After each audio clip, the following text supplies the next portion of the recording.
اب ہم اس طرح کی خبریں سنتے ہیں کہ ایک بچی نے خودکشی کر لی.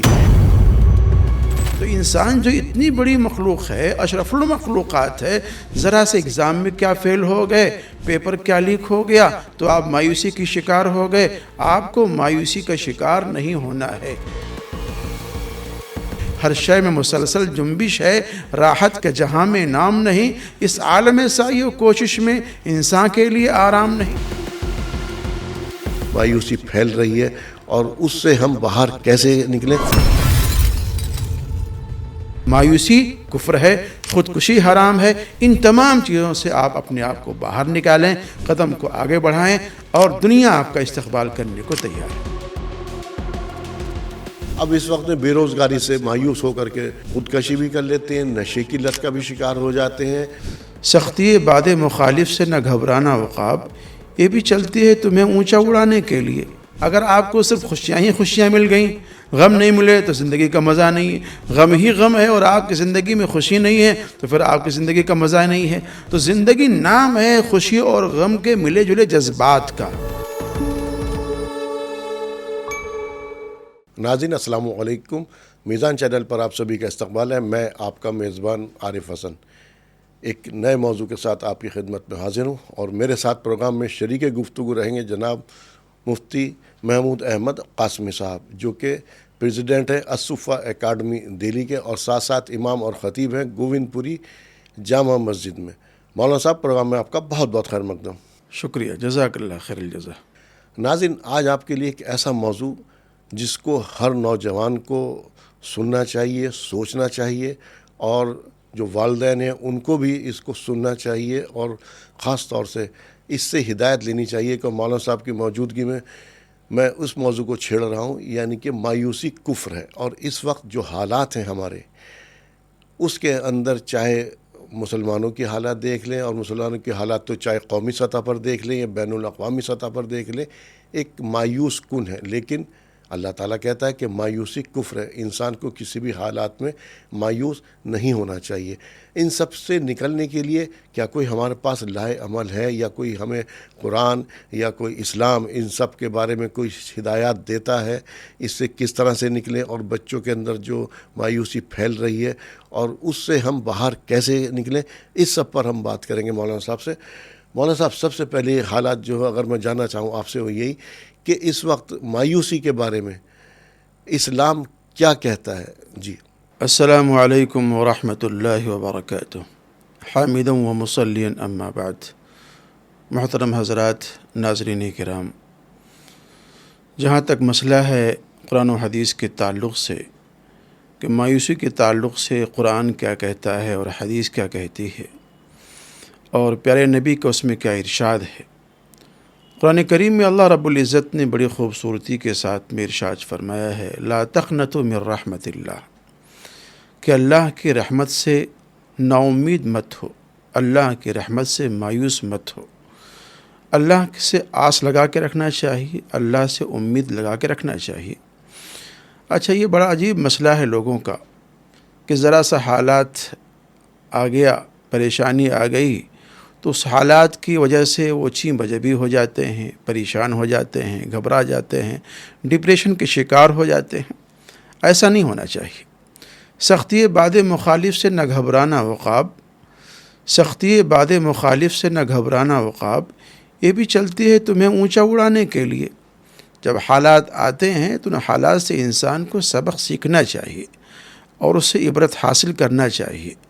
اور جب کوئی سختی آتی ہے، پریشانی آتی ہے، تو آپ کو پیچھے ڈالنے کے لیے نہیں آتی ہے، آپ کو پیچھے ہٹانے کے لیے نہیں آتی ہے، بلکہ وہ لوگ جو سبق سیکھنے والے ہوتے ہیں، عبرت حاصل کرنے والے ہوتے ہیں، ترقی کے منازل طے کرنے والے ہوتے ہیں، اور وہ کچھ آگے بڑھنا چاہتے ہیں، وہ لوگ اس باد مخالف سے اور تیز تند ہواؤں سے کچھ سیکھتے ہیں. جیسا کہ شاعر نے کہا ہے کہ سختی باد مخالف سے نہ گھبرانا عقاب، یہ بھی چلتی ہے تمہیں اونچا اڑانے کے لیے. جب ہوا تیز چلتی ہے تو عقاب کی جو اونچائی ہوتی ہے، اس کی اڑان جو ہوتی ہے بہت اونچی ہو جاتی ہے۔ اسی طریقے سے انسان کے سامنے جب حالات آتے ہیں، مسائل آتے ہیں، پریشانی آتی ہے، تو اس کو ڈپریشن کا شکار نہیں ہونا چاہیے، بلکہ اس سے عبرت حاصل کرنا چاہیے اور اس سے آگے بڑھنے کی کوشش کرنا چاہیے۔ جو اس وقت ہم دیکھتے ہیں اپنے نوجوانوں کے اندر شراب نوشی یا دیگر نشے، اور نشہ ایک ایسی لت ہے ہمارے سماج کے اندر کہ یہ اس وقت میں ہم دیکھ رہے ہیں، اور جو اقوام ہیں ان کے ساتھ ساتھ مسلمانوں کے اندر بھی نشہ کی لت جو ہے بہت زیادہ بڑھتی چلی جا رہی ہے۔ جی مولانا صاحب، اس کے بارے میں کیا کہیں گے، خاص طور نشے کے بارے میں؟ دیکھیے، انسان اشرف المخلوقات ہے۔ دنیا کے اندر جتنی بھی مخلوقات اللہ نے پیدا فرمائی ہیں، تخلیق فرمائی ہیں، ان تمام مخلوقات میں سب سے زیادہ عقل والا، علم والا، فہم والا، طاقت والا، قوت والا اللہ رب العزت نے انسانوں کو بنایا ہے۔ جب انسان اشرف المخلوقات ہے اور تمام مخلوقات میں سب سے زیادہ ذی شعور بھی ہے، عقل والا بھی ہے، علم والا بھی ہے، فہم والا بھی ہے، تو اس کو یوں ہار مان لینا یہ اس کی عقل مندی کی بات نہیں ہے، اس کی دانش مندی کی بات نہیں ہے، اس کی تو یہ کم ہمتی کی بات ہے اور پست حوصلگی کی بات ہے۔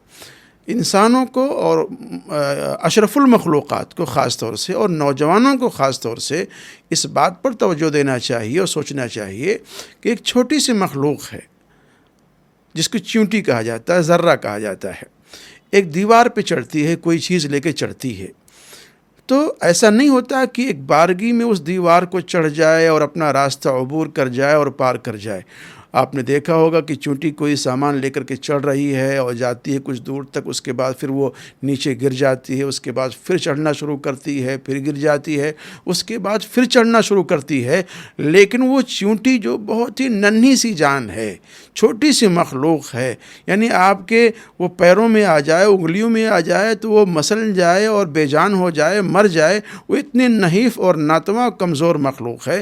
جب وہ ہار نہیں مان رہی ہے اور مسلسل کوشش کر رہی ہے، تو ایک انسان جو اشرف المخلوقات ہے، جس نے اوج ثریا پر اس نے بڑے بڑے اوج ثریا پر کمندیں ڈال دی ہیں اور زمین کے تہوں کے اندر اس نے ڈبکیاں لگائی ہیں اور وہاں سے نہ جانے کیا کیا چیزیں اس نے کھوج کر کے نکال کر کے لوگوں کے سامنے پیش کر دیا ہے، زمین کے سینے کو اس نے چاک کر دیا ہے، اور بڑے بڑے ہوائی جہاز اور تمام چیزیں اس نے ہواؤں کے اندر اڑا دیے ہیں۔ تو انسان جو اتنی بڑی مخلوق ہے، اشرف المخلوقات ہے، ذرا سے ایگزام میں کیا فیل ہو گئے، پیپر کیا لیک ہو گیا تو آپ مایوسی کی شکار ہو گئے۔ آپ کو مایوسی کا شکار نہیں ہونا ہے۔ اگر آپ فیل ہو گئے، آپ کو وہاں سے آگے بڑھنا ہے، پیچھے مڑ کر کے نہیں دیکھنا ہے۔ آپ قرآن کریم کی ایک آیت ہے سورہ الم نشرہ، اس سورہ الم نشرہ کے تعلق سے ایک شاعر نے، عربی کے شاعر نے ایک بات کہی ہے، اذا اشتدت بک البلویٰ ففکر فی الم نشرہ، اذا اشتدت بک البلویٰ ففکر فی الم نشرہ فعسر بین یسرین اذا فکرتہ ففرح، کہ جب حالات چاروں طرف سے گھیر لیں، نکلنے کا کوئی راستہ نہ ہو اور سامنے بالکل آپ کے اندھیرا ہو، تو آپ کو سورہ الم نشرہ کے اندر غور کرنا چاہیے، اس کو پڑھنا چاہیے، اس کے ترجمے میں اور اس کی تفسیر میں آپ کو غور و خوض کرنا چاہیے۔ اس لیے ایک فرمایا گیا ہے کہ اذا اشتدت بک البلویٰ ففکر فی الم نشرہ، کہ جب حالات گھیر لیں تو آپ سورہ الم نشرہ کے اندر غور و فکر کیجئے، سوچئے، اس کو پڑھیے۔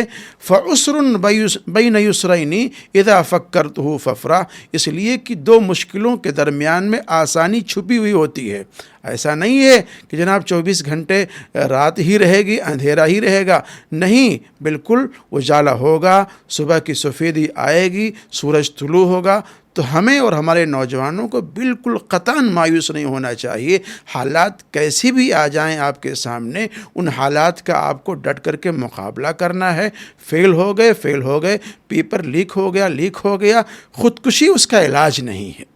خودکشی اس کا علاج نہیں ہے اور کسی چیز کا بھی علاج نہیں ہے. یہ تو ایسا ہے کہ آپ ہار مان گئے ہیں, آپ تھک گئے ہیں, ہار مان کر کے آپ نے اقدام اٹھایا ہے, ہار مان کر کے آپ نے قدم اٹھایا ہے, آپ تھک گئے اور تھکنے کے بعد میں آپ نے یہ کام کیا ہے. ہر شے میں مسلسل جنبش ہے, راحت کے جہاں میں نام نہیں, اس عالم سعی و کوشش میں انسان کے لیے آرام نہیں. تو انسان تو ایک جہد مسلسل والا آدمی ہے, کوشش کرنے والا ایک انسان ہے. اس کے یہاں تھکن اور ہار اور تاب یہ تمام چیزیں کیا ہوتی ہیں, یہ کوئی چیز معنی نہیں رکھتی. جی, مجھے اس وقت میزائل مین ہندوستان کے ابوالکلام جو پریزیڈنٹ تھے, ان کا ایک بچوں کے کسی سے وہ مخاطب ہو رہے تھے بچوں سے اسکول کے, تو انہوں نے کہا, کسی بچی نے ان سے سوال کیا کہ آپ اس جگہ پر کیسے پہنچے, اور ایک مسلسل ترقی کرنے کے لیے کسی اپنے ہدف کو یا کسی جگہ پر پہنچنے کے لیے کیا کرنا چاہیے. تو سب سے پہلے انہوں نے کہا بچی سے, پہلے تو آپ کو اپنا ہدف طے کرنا چاہیے, آپ کا ایم کیا ہے اس کو, یعنی کہ ہندی میں کہتے ہیں لکشیہ, اس کو آپ کو طے کرنا چاہیے. پھر اس کے بعد کہ ہارڈ ورکنگ, آپ فیل ہو رہے ہیں تب بھی آپ دوبارہ کوشش کیجئے, پھر فیل ہو رہے ہیں کوشش کیجئے, مایوس نہیں بولتا. انہوں نے کہا کوشش کرتے رہیے, ایک نہ ایک دن آپ کا ہدف حاصل ہو جائے گا, آپ کا مقصد حاصل ہو جائے گا. بہرحال ابھی آپ نے سورہ نشر کی بات کی, یہ تو میں نے اپنے ہندوستان کے میزائل مین ابوالکلام کی بات کی. دیکھیے, نبی علیہ الصلوۃ والسلام کی جو پوری زندگی ہے 13 سال مکے کی زندگی ہے. اتنے سخت حالات آئے ہیں کہ شاید دنیا میں کسی اور انسان کے اوپر سخت حالات آئے ہیں.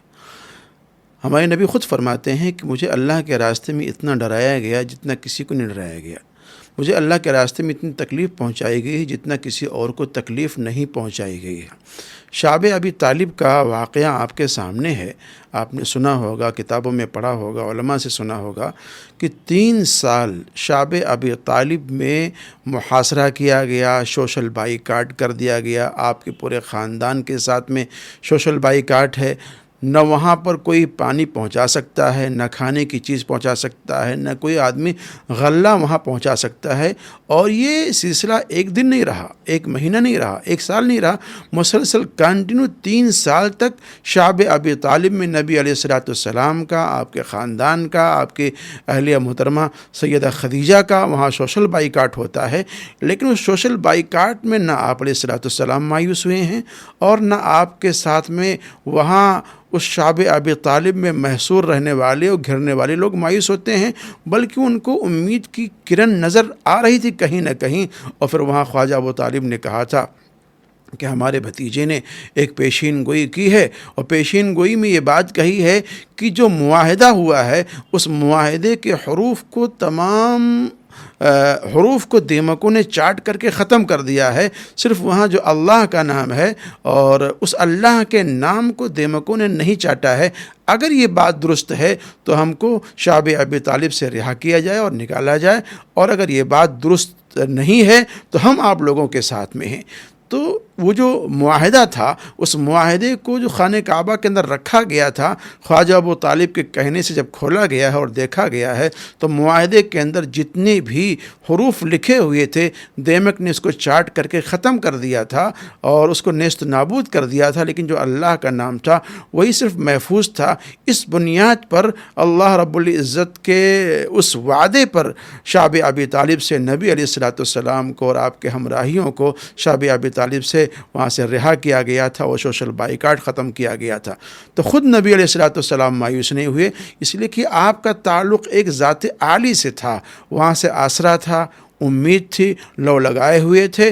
اگر آپ بھی اور ہم بھی اور ہمارے نوجوان بھی اور ہمارا قوم کا مستقبل بھی اس پروردگار عالم سے, اس ایشور سے, اس خدا سے, اس گاڈ سے, اس لارڈ سے اپنا تعلق رکھے گا اور وہاں سے لو لگائے گا اور وہاں سے آس لگا کے رکھے گا, وہاں سے مانگے گا, تو ایسا نہیں ہے بلکہ ظلمت کی تاریکی چاک ہوگی, ختم ہوگی, پھٹے گی اور آپ کے سامنے سپید نور بیدار ہوگا اور پھر انشاءاللہ سورج کی طلوع ہوگی. جی مولانا صاحب, یہ حالات اچھا خاصا انسان خوشحال ہے, سب کچھ ایک نارمل حالات میں چل رہا ہے, یہ ہمیں کیا درس دیتی ہے جو کہ ہمارے خاص طور سے مسلمان نوجوانوں میں اس میں مفدود نظر آتی ہے یہ چیز؟ جی مولانا صاحب, ایک میں حدیث کوٹ کر دوں اور اس حدیث سے اس پورے مفہوم کو سمجھنے میں بڑی آسانی ہوگی. اور بخاری شریف کی وہ حدیث ہے جس میں آقائے نامدار تاجدار بطحہ محمد مصطفیٰ صلی اللہ علیہ وسلم نے ایک واقعہ بیان کیا. واقعہ بہت تفصیلی واقعہ ہے لیکن مختصر انداز میں اس کو میں سمجھانے کی اور بتلانے کی کوشش کروں گا کہ نبی علیہ الصلوۃ والسلام نے 3 لوگوں کا ایک واقعہ بیان کیا ہے کہ وہ 3 لوگ کہیں سفر کر رہے تھے اور سفر کے دوران میں رات ہو گئی تو کسی غار کے اندر، پہاڑ کے کھوہ کے اندر ان لوگوں نے اپنا قیام کیا کہ رات گزار لیں گے یہاں سے اور پھر صبح سویرے یہاں سے نکل کر کے اپنے سفر پر نکل جائیں گے. تو رات میں وہاں قیام کیا. اتفاق سے ایسا ہوا، اللہ کی مرضی یہ ہوئی کہ رات میں آندھی چلی اور خوب تیز ہوائیں آئیں اور بارش ہوئی اور ایک پہاڑ کا تودا، ایک ٹکڑا ایسا لڑھکتے ہوئے آیا جو غار کا منہ تھا، اس غار کے منہ پہ آ کے رک گیا اور ایسا رکا کہ اگر آدمی وہاں سے نکلنا چاہے اندر سے تو نکل نہیں سکتا تھا. اب ان تینوں لوگوں نے یہ سوچا کہ بھئی اس غار کے اندر ہم اب بڑے ہوئے ہیں، نکلنے کا کوئی راستہ نہیں ہے اور اوپر سے ایک پہاڑ کا ٹکڑا ہے جو آ کر کے اس منہ کو بند کر دے رہا ہے. اب یہاں سے ہم لوگ کیسے نکلیں؟ عام طور سے جب پوری دنیا سے لوگوں کی آس ٹوٹ جاتی ہے اور آسرا ختم ہو جاتا ہے تو جو دنیا کا سب سے بڑا آسرا ہے، دنیا والوں کا جو سب سے بڑا آسرا ہے، لوگوں کی نگاہیں جا کر کے وہاں ٹک جاتی ہیں کہ وہی مالک الملک ہے جو ہماری رہنمائی کرے گا، ہماری دستگیری کرے گا. ان 3 آدمیوں نے بھی اسی پروردگار عالم کو، اسی خدا کو، اسی ایشور کو اپنا سہارا مانا اور انہوں نے اپنے اپنے اعمال کو اللہ رب العزت کے حضور میں پیش کرنا شروع کر دیا. ایک آدمی نے کہا کہ یا الہ العالمین، میں اپنے والدین کا بڑا خدمت گزار تھا، بڑا فرما بردار تھا اور ایک رات میں واقعہ پیش آیا کہ میں بکریاں چرانے کے لیے گیا تھا، واپس وہاں سے آیا، بکریوں کا دودھ نکالا اور اپنے ماں باپ کے سامنے لے کر کے کھڑا ہو گیا. ہمارے ماں باپ سو رہے تھے، میں نے ان کو جگانا مناسب نہیں سمجھا اور اپنے والدین سے پہلے اپنے بیوی بچوں کو دودھ پلانا میں نے مناسب نہیں سمجھا. تو میں وہ پیالہ لے کر کے کھڑا رہا یہاں تک کہ تہجد کا وقت ہو گیا، صبح سویرا ہو گیا. اور تو ہمارے ماں باپ جب اٹھے اور انہوں نے دیکھا کہ میں پیالہ لے کر کے کھڑا ہوا ہوں تو بڑے خوش ہوئے اور میں نے ان کو پیالہ دیا. انہوں نے اس پیالے سے دودھ کو نوش فرمایا. اے الہ العالمین، اگر میں نے وہ کام تیری رضامندی کے لیے، خوشنودی کے لیے کیا تھا تو یا اللہ اس مصیبت سے ہم کو نجات عطا فرما. ان لوگوں کو اللہ کی ذات پر بھروسہ تھا، اس نیک عمل کا واسطہ دے کر کے انہوں نے اللہ رب العزت کے سامنے رونا شروع کیا، گڑانا شروع کیا، فریاد کرنا شروع کیا. ذرا سا اللہ رب العزت نے اس پہاڑ کی جو ٹکڑا تھا، جو اس راستے کو بند کرنے والا تھا، اس کو وہاں سے سرکایا. دوسرے آدمی نے اپنے ایک عمل کا واسطہ دیا کہ الہ العالمین، ہمارے فلاں رشتہ دار کی بیٹی تھی اور اس سے میں ناجائز تعلقات قائم کرنے والا تھا، لیکن اس نے کہا کہ اللہ سے ڈر اور ناجائز طریقے سے مجھ کو حاصل مت کر بلکہ جائز طریقے سے حاصل کر. اس اللہ کے خوف اور خشیت کی بنیاد پر میں ناجائز کام سے رک گیا تھا. یا اللہ، اگر تیرے خوف کی وجہ سے، تیری رضامندی کی وجہ سے اس کام سے اگر میں رکا تھا تو یا اللہ اس مصیبت سے ہم کو نجات دے. اللہ رب العزت نے اس رضامندی کا پروانہ عطا کر کے وہاں سے پہاڑ کو تھوڑا سا سرکایا، لیکن اتنا بھی راستہ نہیں بنا تھا کہ ابھی وہ لوگ وہاں سے نکل سکیں. تیسرا آدمی جو تھا اس نے بھی اپنے ایک عمل کا واسطہ دیا اللہ رب العزت کے سامنے کہ الہ العالمین، میرے یہاں کوئی ایک آدمی مزدوری کیا کرتا تھا اور اپنی مزدوری چھوڑ کر کے چلا گیا تھا اور میں نے اس کے پیسے کو اپنے کاروبار میں استعمال کر لیا تھا، یوز کر لیا تھا اور اس سے اتنا زیادہ آمدنی ہوئی، ریوڑ بکریوں کی اتنا زیادہ پھیل گیا کہ وہ ہمارا گھر کشادہ ناکافی ہو گیا اور ہم باہر چلے گئے اور باہر جا کر کے ہم نے اپنے اس کاروبار کو خوب پھیلایا. جب وہ آدمی آیا زمانے کے بعد میں اور ہم سے اپنی مزدوری کا مطالبہ کرنے لگا تو ہم نے نہ صرف ایک ہی اس کو مزدوری دی بلکہ اس کے پیسے کے ذریعہ جتنے بھی آمدنی اور اثاثہ پھیلا ہوا تھا، موجود تھا، وہ تمام کی تمام چیزیں ہم نے اس آدمی کو حوالے کر دیا اور یہ کہا کہ تمہاری اس مزدوری کے پیسے سے ہم نے اس کاروبار کو بڑھایا ہے اور اس پیسے کو اور ان تمام چیزوں کو، تمام جائیداد کو ہم تمہارے حوالے کرتے ہیں. یا اللہ، اگر میں نے وہ کام تیری خوشنودی کے لیے کیا تھا، تو اس مصیبت سے ہم کو نجات دے دے۔ اللہ رب العزت نے اس مصیبت سے ان تینوں آدمیوں کو نجات دیا، اور آہستہ آہستہ وہ جو پہاڑ کا ٹکڑا تھا اس غار کے منہ پہ آ کے ٹک گیا تھا، اللہ رب العزت نے محض اپنے فضل و کرم سے اس کو سرکایا۔ دیکھیے کتنی بڑی مصیبت تھی ان لوگوں کے سامنے، اور کتنی بڑی پریشانی تھی کہ وہاں نہ کھانے کے لیے کوئی سامان تھا، نہ پینے کے لیے کوئی سامان تھا، نہ وہاں روشنی آ سکتی تھی، نہ وہاں اجالا تھا، بلکہ ان کے سامنے اندھیرا ہی اندھیرا تھا، موت کے علاوہ کوئی سامنے ان کے یہاں راستہ نہیں تھا۔ لیکن ان لوگوں نے ہار نہیں مانی، تھکن کو اپنے سامنے دائیں بائیں پھٹکنے نہیں دیا، بلکہ اللہ سے لو لگایا، آس لگایا، فریاد کی، بنتی کی، دعائیں کی، اور اپنے اس نیک عمل کا حوالہ دیا، اور اللہ رب العزت نے اس مایوسی کے عالم میں ان لوگوں کے سامنے ان لوگوں کی دستگیری فرمائی ہے، اس پریشانی سے ان کو نکالا ہے۔ تو ہمیں بھی اس واقعے سے سبق لینا چاہیے، کبھی بھی زندگی میں آپ کو مایوس نہیں ہونا ہے اور ہار نہیں ماننا ہے، بلکہ جتنا آپ کے سامنے حالات آئیں، مسائل آئیں، پریشانی آئیں، گویا آپ یہ سمجھ لیجئے کہ آپ کو خدا اور ایشور اور اللہ آپ کو آگے بڑھانا چاہتا ہے، ترقی کے منزلیں آپ کو دکھانا چاہتا ہے۔ اگر آپ کے دماغ میں بات آ گئی تو کبھی آپ خودکشی کا ارادہ نہیں کریں گے، اور کبھی تھک ہار کر کے آپ گھر میں نہیں بیٹھیں گے۔ لیکن ایسے میں ایک والدین کی ذمہ داری کتنی بڑی ہو جاتی ہے جب اب ہم اس طرح کی خبریں سنتے ہیں کہ ایک بچی نے خودکشی کر لی۔ کیونکہ اس نے کہا کہ اس کے والدین نے اپنا سب کچھ بیچ باچ کے اس کو ایک پیپر کی تیاری کرائی، اور اس کو امید تھی کہ اس وقت میرا سلیکشن ہو جائے گا، اس کے سلیکشن نہیں ہوا، اور نا امید ہو گئی کہ اب میرے بس کے وہ بھی اپنے والدین سے محبت کا اظہار ہی کر رہی تھی۔ تو ایسے میں والدین کی بچوں کی دل جوئی کرنا، ان کو اس چیز سے نکالنا، ایسا نہیں ہے کہ وہ سماج کے اندر ایک مقام حاصل کر سکتے ہیں، اپنا مقام جو حاصل کر سکتے ہیں، تو وہ کتنا ضروری ہے۔ اپنے والدین کو اس کے بعد روتے بلکتے بھی دیکھا۔ جی مولانا صاحب۔ دیکھیے، والدین اور ماں باپ ایک بہت ہی بڑے سایہ دار درخت کی طرح ہوتے ہیں، اور ہر والدین، ہر ماں باپ یہ چاہتے ہیں، سوچتے ہیں، فکر ہوتی ہے، کوشش ہوتی ہے ان کی کہ ہماری اولاد ترقی کرے، اور اس ترقی کے پیچھے وہ اپنی گاڑھی کمائی بھی لگاتے ہیں، محنت بھی لگاتے ہیں، پیسے بھی لگاتے ہیں، تمام چیزیں لگاتے ہیں۔ لیکن کہیں نہ کہیں جہاں اگزام کا مسئلہ آتا ہے اور مایوسی کی بات آتی ہے، تو اس اگزام کے مسئلے میں اور مایوسی کے مسئلے میں وہاں بچوں کو تنہا اور اکیلا نہیں چھوڑنا چاہیے، بلکہ میرا جہاں تک نظریہ ہے، میری اپنی جہاں تک سوچ ہے، میری سوچ یہ ہے کہ ماں باپ کو بچوں کے ساتھ میں جس طرح سے ایک فرینڈ سرکل ہوتا ہے، دوستی کا جو ایک معیار ہوتا ہے، باپ اپنے باپ ہونے کے لحاظ سے نہیں، بلکہ وہاں ایک دوست بن کر کے، ماں ایک فرینڈ بن کر کے اپنی بیٹی کے ساتھ میں وہاں بات کرے اور اس کی حوصلہ افزائی کرے۔ الحمدللہ اگر اس طرح سے کام کریں گے آپ اپنی اولاد کے ساتھ میں، بچوں کے ساتھ میں، تو کہیں نہ کہیں جو مایوسی کے چادر کہ ان کو گھیر لیتی ہے اور اس مایوسی کی شکار ہو جاتے ہیں، وہ کہیں نہیں وہاں سے نکلیں گے، اور اس سے نکل کر کے آگے وہ قدم بڑھائیں گے۔ اور میں نے خود اپنا جو ذاتی تجربہ ہے میں آپ حضرات کے سامنے شیئر کرنا چاہتا ہوں۔ الحمدللہ بیٹا ہے ہمارا، اس نے بہت سارے اگزام دیے، لیکن میری کوشش ہوتی تھی کہ کسی بھی اگزام میں اس کو تنہا نہ چھوڑوں، اگزام سینٹر تک لے کے جانا۔ بچہ اگزام سینٹر میں گیا ہوا ہے اور میں باہر اس کا بیٹھ کے انتظار کر رہا ہوں، وہاں سے واپس آ رہا ہے، اس کی خیریت معلوم کرتا ہوں، پیپر کیسا ہوا ہے معلوم کرتا ہوں، اس کی پیٹھ تھپتھپاتا ہوں، گویا کہ یہ احساس دلاتا ہوں کہ بیٹے تم یہاں پر اکیلے نہیں ہو، تنہا نہیں ہو، میں تمہارے ساتھ ہوں، اور زندگی کی جس موڑ پر تم جانا چاہتے ہو وہاں میں تمہارے ساتھ میں ہوں۔ تم مایوسی کے دبیش چادر کے نیچے دبنے کی کوشش مت کرنا، تم وہاں سے ابھرو۔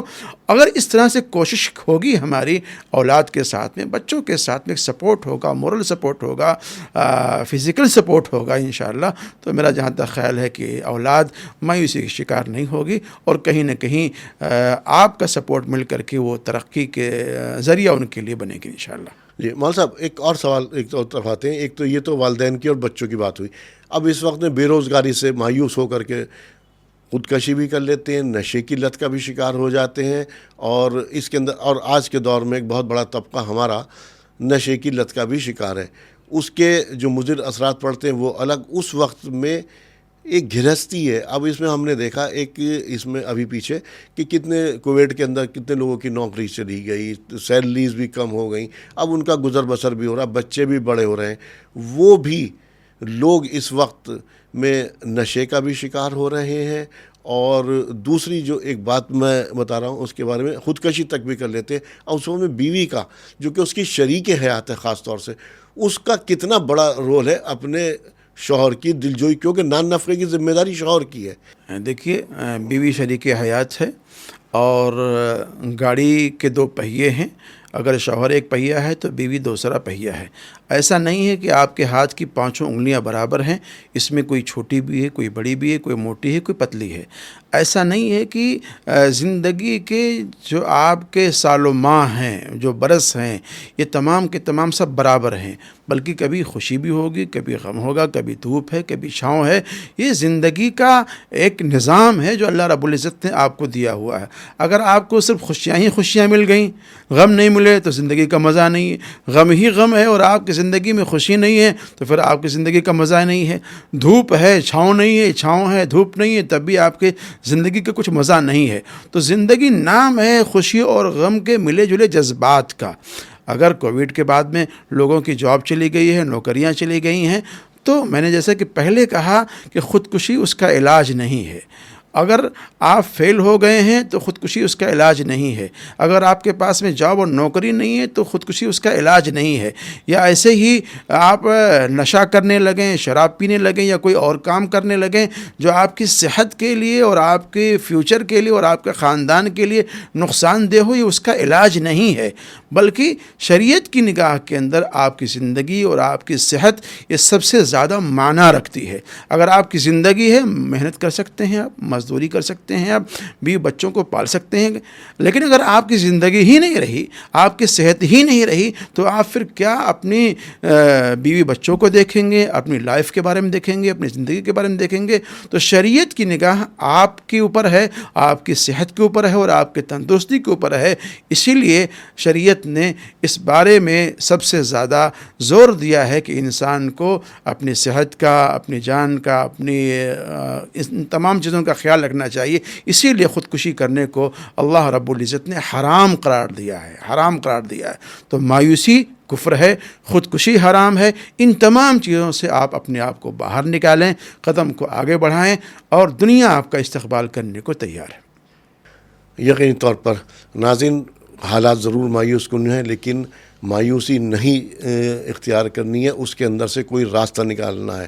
مولانا صاحب نے مثالیں دیں, آپ صلی اللہ علیہ وآلہ وسلم کی جو زندگی ہے اسی سے ہمیں, جو حیات مبارکہ ہے اسی سے ہمیں رہنمائی لینی. اسی کے اوپر حالات آپ صلی اللہ علیہ وآلہ وسلم پر جیسی شخصیت پر بھی آئے اس طریقے کے, لیکن اللہ تعالیٰ نے وہ کیونکہ آپ کو جو ہے دنیا کے لیے ایک رہنما اور ایک آئیڈل بنا کے بھیجا تھا. تو اسی زندگی سے اور ہماری زندگی میں وہ حالات آتے, ان سے ہمیں آگے نکلنا ہے, اور بھروسہ صرف اللہ کی ذات پر رکھنا. اگر آپ اللہ کی ذات پر بھروسہ رکھیں گے, یقینی طور پر کیسی مشکل حالات آپ کے آ جائیں آپ نکل پائیں گے. آپ کو کیا, اور خاص طور سے مسلمانوں کے تئیں جو ہے ان کی ذمہ داری اور لوگوں سے زیادہ ہے. کیونکہ ان کے پاس پوری شریعت ہے, اور آپ صلی اللہ علیہ وآلہ وسلم کی زندگی یا حیات مبارکہ ان کے سامنے ہے. وہاں سے درس لیں اور لوگوں کو بھی مایوسی سے باہر نکالیں. ہر رات کے بعد ایک سویرا ہے. مولانا صاحب, پروگرام میں میرے ساتھ شمولیت کے لیے آپ کا تہہ دل سے شکریہ. آپ نے اپنا قیمتی وقت نکالا, بڑے مصروف وقت میں سے آپ کا, اس کے لیے آپ کا دل کی عمیق گہرائیوں سے ایک بار پھر شکریہ. جزاک اللہ, جزاک اللہ. تو ناظرین, امید کرتے ہیں آپ اس سے مستفید ہوں گے, اور اگر آپ کے کچھ اس کے بارے میں ریئیکشن سے تو آپ ہمیں کمنٹس باکس میں بتا سکتے ہیں اس کے بارے میں. بہرحال اسی کے ساتھ اپنے میزبان کو بھی دیجیے اجازت. السلام علیکم ورحمۃ اللہ وبرکاتہ.